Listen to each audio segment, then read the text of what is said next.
নিরামিষ দিনে বাঁধাকপি রেসিপি। তো বাঁধাকপিটা কুচিয়ে নিয়ে শুধু গরম জলে একটু ভালো করে ভাপিয়ে নিচ্ছি, তার কারণ তো গরম পড়ে গেছে। এবার বাঁধাকপির মধ্যে একটা যে গন্ধ গন্ধ ভাব হয়, একটু ভাপিয়ে নিলে গন্ধটা পুরো বেরিয়ে যায়। তো ভালো করে আমি ভাপিয়ে নেব। আর বন্ধুরা, বাঁধাকপিটা ভাপিয়ে জল ঝরিয়ে নিচ্ছি। বাঁধাকপির জন্য আলু কেটে নিয়েছি, আর এখানে আছে টমেটো। টমেটোটা কাটবো না, কেমন করে দেবো আপনারা দেখতে থাকুন। কড়াই তেল দিয়ে দিয়েছি, গরম হয়ে গেছে। তেজপাতা দিলাম, গোটা জিরে ফোড়ন দিলাম, আর এটা আদা বেটে নিয়েছি। ডালের বড়ি দিয়ে দেব। ডালের বড়িটা ভালোভাবে ভেজে নেব।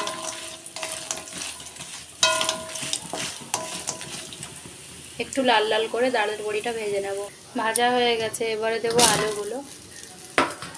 আলুগুলোও একটু ভালো করে ভেজে নেব।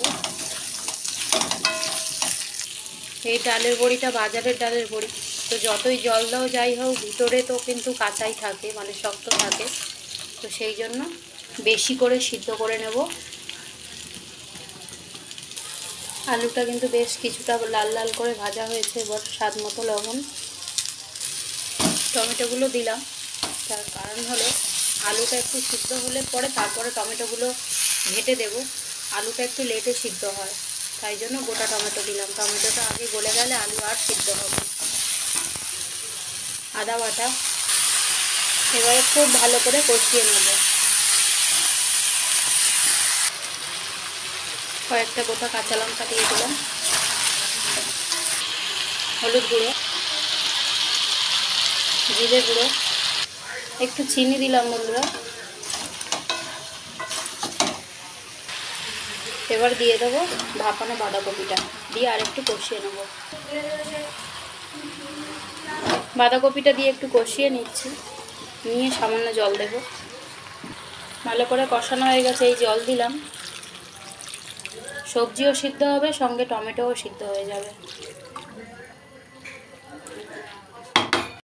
জলটা পুরো টানিয়ে গেছে, টমেটোও গলে গেছে। আলুটা গলেছে কিনা, হ্যাঁ, আলুও সিদ্ধ হয়ে গেছে।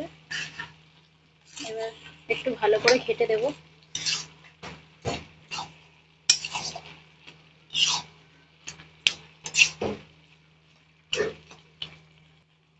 এমনভাবে ডালের বড়ি দিয়েছিলাম বলে ডালের বড়িগুলো একদম গলে গেছে।